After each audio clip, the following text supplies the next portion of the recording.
do Campeonato Carioca, Flamengo e Fluminense, o confronto aí mais equilibrado do futebol carioca nos últimos anos. Para vocês terem uma ideia, dos últimos 12 Fla-Flus, 4 vitórias do Flamengo, 4 do Fluminense e 4 empates. Claro que pesa muito o fato do Fluminense ter vencido os 2 últimos cariocas em cima do Flamengo. Ou seja, o Fluminense é o atual bicampeão, com um bi-vice-campeonato do Flamengo, e o tricolor, claro, está dizendo que quer ser tricampeão em cima do Flamengo, não vai ser. Mas tem essa semifinal, que é mais um jogo de mata-mata entre os dois, e que aí o Fluminense pode botar essa pilha se passar. Gabigol é dúvida, continua se recuperando de uma lesão muscular. E o Fluminense tem aí os desfalques de Samuel Xavier, Douglas Costa e André. O André e o Samuel Xavier são 2 jogadores importantíssimos e o Douglas Costa é um medalhão que chegou aí no Fluminense. Boa tarde, Flávio Prado. Boa tarde, Vanderlei Nogueira. Boa tarde, Mauro César Pereira. Mauro, eu já começo te perguntando sobre esse Fla-Flu, né? Antes da gente falar dessa polêmica toda do Textor, que realmente é uma denúncia muito grave. Esse Fla-Flu, Mauro, o Flamengo é favorito pela temporada que faz, não sofreu nenhum gol, o time com o Tite é outro, tá jogando bem, tá equilibrado defensivamente ou não, já que o Fluminense é o atual bicampeão carioca? Eu acho que o Flamengo tem um favoritismo, sim, e tem uma maior responsabilidade também pela vitória, porque o Fluminense, mesmo que venha a ser eliminado, ele é campeão da Libertadores, ganhou agora aquela Recopa, é campeão do Rio, bicampeão. Então o Fluminense está tranquilo, o Flamengo não. O Flamengo está sem ganhar um título importante há muito tempo, desde 2022, que é muito para um time tão caro, um elenco tão caro. Ganhou uma Taça Guanabara, mas acho que não conta, evidentemente, é só um pequeno aperitivo, tem que ganhar títulos maiores. Nem o Carioca é o bastante, se ganhar só o Carioca esse ano, não vai ser um ano satisfatório, tem que ser mais do que isso. E eu acho que por isso fica mais pressionado, mas está no momento melhor, o time está mais organizado, mais descansado, sem desfalques importantes. Não tem o Gerson, mas já há algum tempo está jogando sem ele, né? E o Fluminense, eu não vou dizer que o Douglas Costa é um grande desfalque, porque ele é reserva e o Douglas Costa é isso, né, gente? Ele está sempre machucado, sempre, há anos é assim. Na Europa era assim, não surpreende. O André... Até por isso foi tão questionado, né, Mauro? Exato, uma contratação... Ele se lesiona muito. É um tipo de contratação que você fala, por que você contrata? Você vai contar quantas vezes com esse jogador? Enfim, não costuma ser barato, né? Não sei quanto custa, mas enfim, barato não deve ser. E o André, sim, esse é um desfalque importante. Talvez seja o jogador mais importante no time do Fernando Diniz, né? Até pelas diferentes funções que pode exercer durante a partida. E o Fluminense tem que vencer pelo menos um dos 2 jogos, né? O Flamengo joga pelos resultados iguais, 2 empates ou vitória e derrota pela mesma diferença de gols. Ao mesmo tempo, também agora o Flamengo entra numa fase que não tem mais jogo contra sparring, contra times pequenos que não vão desafiá-lo. Serão sempre jogos difíceis. Mesmo a decisão contra o Vasco ou o Nova Iguaçu, que seja o Nova Iguaçu, é uma decisão com um time pequeno, você não pode vacilar. Veja o Palmeiras ano passado, que perdeu o primeiro jogo para o Água Santa e teve que se mobilizar todo para não passar pelo papelão de perder um título para um time pequeno. Teve que mandar time reserva para a Bolívia, né, para jogar Libertadores, tudo, fica todo mundo concentrado, aí deu um pau lá na Água Santa e ficou com a taça. Então, mesmo que seja o Nova Iguaçu, o Flamengo não pode cometer erros. Então, eu entendo que tem um favoritismo pelo momento melhor, mas o Fluminense joga mais leve. Acho que se o Fluminense perder o campeonato, for eliminado, a não ser que surja uma goleada e tal, mas enquanto só perdeu um jogo, empatou outro, empatou os 2, não vai ter crise. Os caras vão discutir, não conseguimos o tricampeonato, é importante, né? O Fluminense não é tricampeão desde os anos 80, 83, 84, 85. E pode ser tricampeão se conseguir vencer esse campeonato. Tem a sua relevância na história do clube, embora não seja tão importante como o título inédito da Libertadores.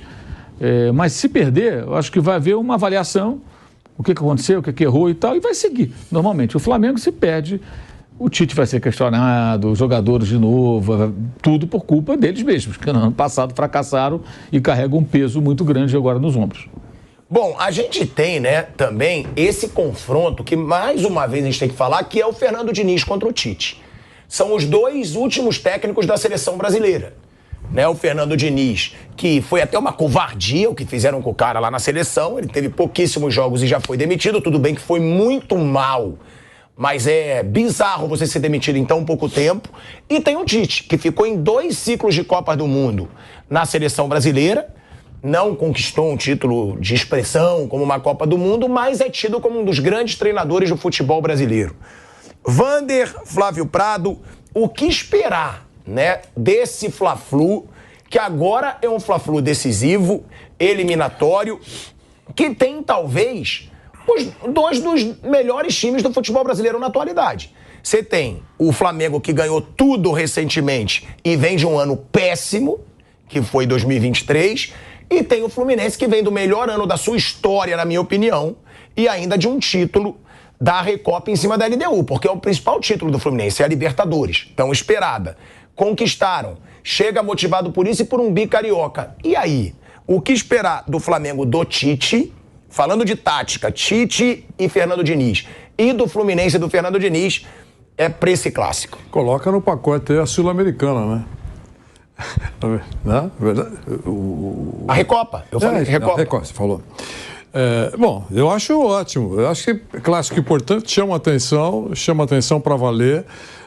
Vai ser transmitido para boa parte do Brasil. Tem Tite de um lado, Diniz do outro, jogadores conhecidos nos dois lados.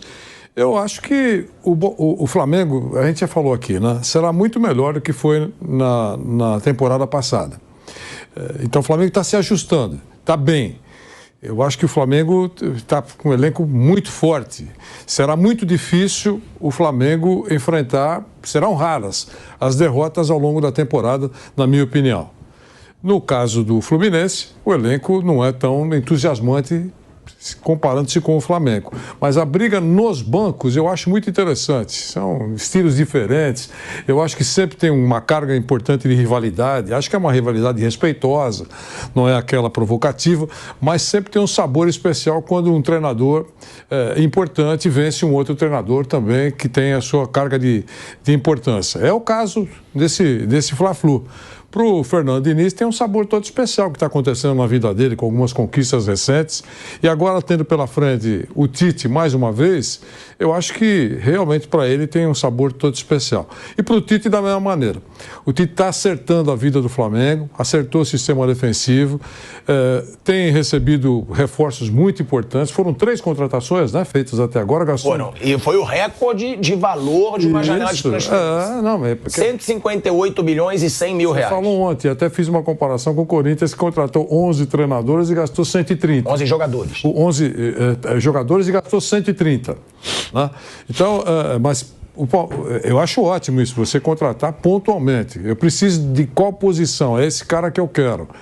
Não é uma fartura, não precisa colocar lá 50 jogadores no seu elenco profissional. Então, é isso. Eu acho que é um show que chama atenção, importante. Tem um sabor todo especial, no final de tudo vale taça, né? Porque eles não estão brigando aí pela chance de chegar para disputar o título. É isso, Osmar, é um jogo que chama atenção, é o grande clássico do final de semana. Flávio, a gente fala sobre esse Fla-Flu, né, que tem muita rivalidade, como a gente falou do Palmeiras e São Paulo. Eles vêm se encontrando aí, até em mata-matas. O Flamengo eliminou, né, Mauro, o Fluminense da Copa do Brasil. Passado, sim. Os últimos 5 Fla-Flus foram 3 empates e 2 vitórias do Flamengo. O Fluminense não ganha clássico há 11 jogos, são 11 clássicos sem vitória. Desses 11, 5 são contra o Flamengo. É curioso isso, que o Flamengo vem tomando pancada do Fluminense, mas o recorte mais recente já mostra o Flamengo vencendo. O Fluminense estão vencendo, não só o Flamengo, como os demais. Contra o Botafogo, no domingo, foi a 5ª derrota com o Diniz. Olha que coisa incrível, a 4ª seguida para o Botafogo. O Fluminense, no mesmo tempo que ele ganhou a Libertadores, no mesmo período, ele perdeu 4 confrontos seguidos com o Botafogo. Um no Carioca do ano passado, 2 no Brasileiro e o outro agora no Campeonato Carioca. Impressionante. E com o Diniz de técnico, né? São 5 derrotas para o Botafogo. Ele é freguês do Botafogo, pode isso? E a gente fala, né, dessa situação do Fluminense e do Flamengo, que o Mauro lembra bem. Dos últimos 5... 3 empates e 2 vitórias do Flamengo. Isso, a da Copa do Brasil e essa recente agora, né? E aí teve o mata-mata da Copa do Brasil, só que por outro lado... 0-0, 2-0. Só que, por outro lado, o Fluminense ganhou as duas últimas finais de Campeonato Carioca. A última vitória do Fluminense em clássico foi o 4-1 no Flamengo. Depois não ganhou mais clássico nenhum depois disso. Contra nenhum dos 3. Olha aí, ó. Então o Fluminense vem de um jejum contra o Flamengo e em clássicos, mas tem esse retrospecto. Dos 2 últimos títulos, a torcida do Fluminense até falava, queremos o tri em cima do Flamengo. Já não vai ser. Não tem como, porque é a semifinal. Agora, é uma rivalidade. Em cima, né? Não, mas pode eliminar, né? Sim, mas então, é uma rivalidade que ganha peso. Porque teve esses 2 últimos cariocas. O Flamengo eliminou o Fluminense da Copa do Brasil. Aí tem Tite de um lado, Fernando Diniz do outro. Cano contra Pedro, 2 dos grandes artilheiros do futebol brasileiro nos últimos anos. Tem elementos aí que fazem crescer essa rivalidade para esse Fla-Flu, né? Então, Pilhado, é legal, boa tarde a todos, porque, assim, eu acho que o campeonato regional é uma baba, ele só serve por causa disso aí, por causa desses jogos, tipo São Paulo e Palmeiras, né? Então, por mais que o campeonato não valha nada, por mais que esse jogo não valha nada e tal, os caras se matam, eles não querem perder. E amanhã o Fla-Flu é a mesma coisa. Amanhã mesmo, tá certo, né? Amanhã. E amanhã? Esse Fla-Flu, ele tem a rivalidade. Tem o Mauro passou números aí e tal. Todo mundo vai pegar. Não, nós ganhamos mais, nós ganhamos a Libertadores, mas a gente ganhou os últimos jogos, a gente ganhou o último Carioca. Então isso pega muito. O Fluminense está com um trabalho mais avançado, mas tem os desfalques que você citou. O Flamengo está montando um timaço. Acho que o Flamengo vai perder muito pouco esse ano, muito pouco mesmo. Contratações pontuais perfeitas, tudo certinho. O Flamengo cansou de fazer bobagem nos últimos tempos, mas esse ano está tudo certinho. Em cima disso, eu acho o Flamengo mais pronto, mais inteiro. O Fluminense teve essa decisão recente aí, que também gerou um certo desgaste contra a LDU, enquanto o Flamengo estava só, né, brincando lá no Campeonato Carioca. Eu acho que o Flamengo chega mais inteiro. Eu acho que o Flamengo vem com certo favoritismo nesse jogo, embora pela rivalidade, né, você pode esperar qualquer coisa. Pode esperar até uma surpresa. Mas acho que no momento atual o Flamengo está mais inteiro. Bom, a gente também tem que falar, né, dos desfalques de cada time para esse jogo. O Gabigol segue como dúvida para a primeira partida da semifinal. Ele treinou em separado, né, do grupo. É dúvida, ainda se recuperando de uma lesão muscular, mas deve ser aí o único grande desfalque do Flamengo do técnico Tite. Ele já está treinando após esse problema muscular, mas está em fase de transição e pelo 3º dia seguido trabalhou à parte. Vale deixar claro que o Fluminense é a maior vítima do Gabigol na carreira dele, hein? O Gabigol já fez 11 gols contra o Fluminense. Olha aí, é a maior vítima do Gabigol. Ou seja, o tricolor vai ficar bem aliviado se o Gabigol ficar fora, mas deixando claro também que ele vai ser reserva. O Gabigol que é reserva do Pedro hoje. Nitidamente o Pedro tem a posição. Só que, por outro lado, Mauro, o Fluminense, ele não tem o André, que eu acho um dos principais jogadores do Fluminense. Só que eu acho o Samuel Xavier muito útil também nesse Fluminense. Porque o Samuel Xavier, ele cria muitas jogadas ali pela lateral, até mesmo no jogo foi contra a LDU? Contra a LDU, que sai dele o gol, né, do Arias de cabeça, ele que acha aquele cruzamento, eu acho ele bem participativo. O Douglas Costa, eu acho que a gente fala muito pelo nome, mas não é um cara que vai fazer tanta falta nesse Fluminense nesse momento. Agora, quem perde mais, Mauro? O Flamengo, perdendo o Gabigol, tudo bem, reserva, mas é o Gabigol, ou o Fluminense não tendo 2 titulares, o André e o Samuel Xavier? O Fluminense, né? Porque são 2 titulares, o Gabriel já não vem jogando mesmo, né? Se o Gabriel não estiver em condições, se ele estiver em condições, aliás, ele vai ficar no banco, né? Então não muda muito, ele pode entrar durante o jogo, pode fazer um gol, ele pode fazer uma jogada, ele pode, mas isso, o pode significa o quê? Uma dúvida, uma certeza, ele não começa jogando. De forma alguma, liberado ou não, não começa jogando. E esses 2 jogariam, obviamente, tanto o Samuel quanto o André. Não estou dizendo que um jogador é melhor que o outro, estou dizendo que no contexto, né? Fariam mais falta. Fariam mais falta, porque o Fluminense contaria com eles inegavelmente. No caso do Gabriel, não. O Flamengo contaria com ele no banco. Né? Não é a menor chance dele jogar. Não é a menor chance. Gabriel ficou bom, não vai jogar de saída, a gente sabe disso. Não tem a menor chance zero. Entendeu? É diferente quando o cara está ali, assim, o técnico tem uma dúvida, Gabriel e Pedro, Gabriel ou Pedro, não vai jogar. O atacante vai ser o Pedro e vão jogar com ele Luiz Araújo, Cebolinha. Pode ter uma dúvida assim, vai que o Bruno Henrique começa jogando, aí tem uma dúvida. A gente pode ter essa dúvida. O Bruno Henrique vai começar? Será que ele vai botar Cebolinha na direita e o Bruno Henrique na esquerda? Aí é uma possibilidade, não dá para descartar, né? O Luiz Araújo não é um titular intocável, é um titular momentâneo, né? Eu vejo assim, vai entrar no time, vai sair do time, vai ganhar posição, vai perder posição, que ele não é um jogador de um altíssimo nível nesse elenco, que é um elenco qualificado para ser um titular absoluto. Então acho que esse rapaz ele vai entrar e sair do time. Vai ser útil, ele é útil. Então ali tem uma brecha, mas para o Gabriel não tem brecha. Já o André acho até que ele paga um pouco o preço dessa coisa do Diniz, quase todo jogo fazer isso, né? Tira os zagueiros quando tem que atacar, ele vira zagueiro. Aí ele vira meio que o último homem ali, o pênalti que ele fez contra o Botafogo, pênalti absurdo, deu uma tesoura dentro da área, foi expulso. Mas ele fica muito exposto, cara. E ele não é zagueiro, é um volante. Então, assim, ele tem que ficar consertando as coisas lá atrás, num time que às vezes fica remendado, digamos assim, e ofensivo, agressivo. Quando dá certo é legal. Deu certo na Recopa, deu certo lá contra o Internacional com o ameaçamento, o time foi buscar o empate, a virada lá no jogo de Porto Alegre. Mas ele paga um preço alto. Acho que o André, ele pela equipe, ele se sacrifica muito nesse cenário.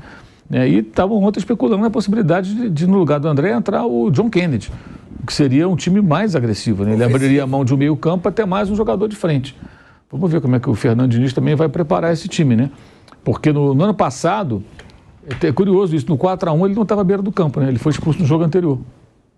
Quem? O Fernando Diniz. Verdade. É verdade. Ele entra dando cambalhotas e tal no final. Mas ele não estava na beira do campo. Então, assim, à beira do campo, o jejum de vitórias em clássico é maior. Ó, eu quero te perguntar, né, Wander, também pro Flávio, mandar um abraço pro Naná, lá da barraca da Praia do Leblon, que tá assistindo a gente. Naná, abração. O Maguila não deixa de mandar o abracinho Agora, dele, né? Todo dia tem um abraço do Maguila. Essa galera tem audiência assim. Maguila. Tem que mandar abraço. Maguila. Tô assistindo, eu sou vascaíno. A barraca é boa. Tal. A barraca dele é boa. Então, eu queria mandar um abraço pra ele, mas, ó, Wander... Tô olhando aqui no Reclame Aqui, tá bom, eu não vou falar. Te perguntando aqui, Wander, ó, o Flamengo chega pra partida com um momento mais sólido que o Fluminense, que é o que o Mauro lembrou.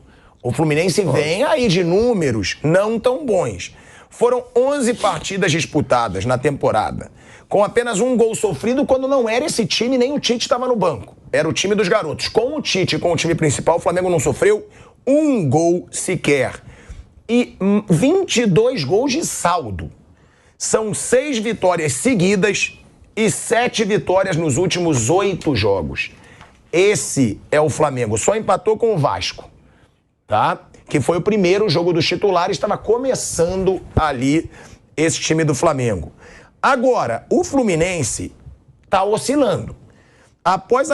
Ele ganhou a Recopa, ou seja, já é uma baita motivação, porque foi campeão em cima de um time que tinha o Fluminense como freguês, até botou aviãozinho aqui na praia, filho, papai voltou, alguma coisa assim, filhos, eu voltei, alguma coisa assim. Tira esse jejum contra a LDU.